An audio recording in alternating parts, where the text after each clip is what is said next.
Numbers in line. Learning ordinal numbers in English.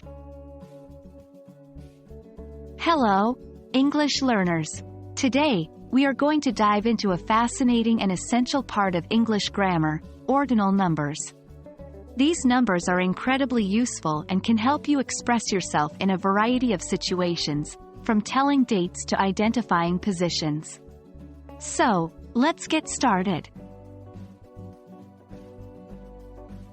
Firstly, let's define what we mean by ordinal numbers. These are numbers that indicate position or order in a series. They're different from cardinal numbers, which represent quantity.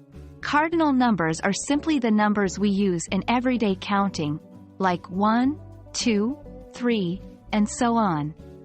But when we want to talk about the order of things, we switch to ordinal numbers like first, second, third, and so forth.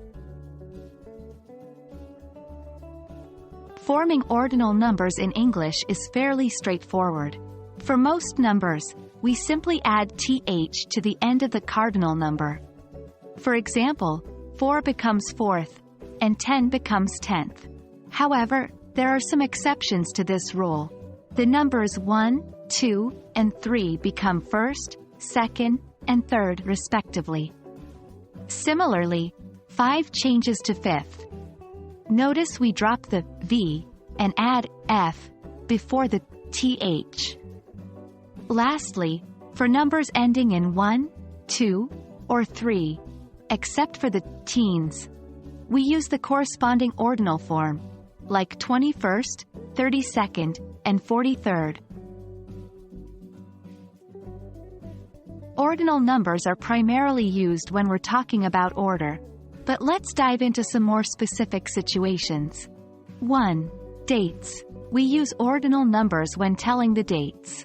For instance, June 24th, or the 1st of July. 2. Order of events or things. For example, she was the first person to finish the race, or this is my second cup of coffee today. 3. Books, parts, chapters. Like, the first chapter of the book, or part third of the play. 4. Centuries. We say, the 21st century, or the 18th century. Now that we know what ordinal numbers are, let's do a quick exercise to cement our knowledge. Here are a few sentences. Can you convert the cardinal numbers into ordinal numbers?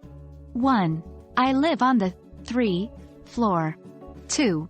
She will be turning 30 next week. 3. It's his 1 time visiting France. 4. This is the 21st century. Take your time, and when you're ready, check your answers. 1. I live on the 3rd floor. 2. She will be turning 30th next week. 3. It's his first time visiting France. 4. This is the 21st century.